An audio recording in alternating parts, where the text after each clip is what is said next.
বিগত কয়েক সপ্তাহ ধরে আফ্রিকার হৃদয়ে সুদানে চলছে এক নীরব কিন্তু ভয়াবহ মানবিক বিপর্যয়।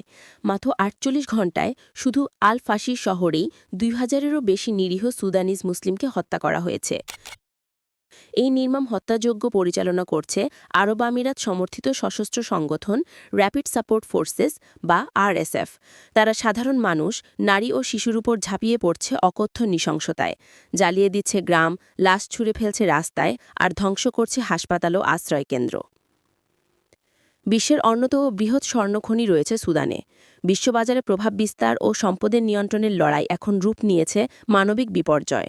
অভিযোগ উঠেছে এই স্বর্ণ পাচারের পেছনে সক্রিয় ভূমিকা রেখেছে আরএসএফ মিলিশিয়া, যারা বিপুল পরিমাণ স্বর্ণ পাচার করছে আরব আমিরাতে।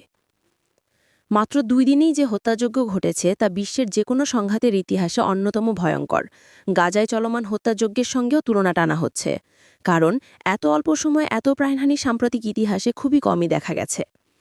বিশ্ব যখন অন্য প্রান্তের যুদ্ধ নিয়ে ব্যস্ত, তখন সুদানের মানুষের আর্তনাদ প্রায় অশ্রুত রয়ে গেছে। কেউ এগিয়ে আসছে না, কেউ থামাচ্ছে না এই রক্তপাত।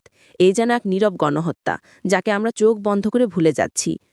বিশ্বের অন্যান্য যুদ্ধ খবরের হেডলাইন হয়, কিন্তু সুদান নিয়ে কোনো নিউজ হচ্ছে না, কারণ তারা মুসলিম। শুধু তাই নয়, তারা কালো চামড়াওয়ালা মানুষ।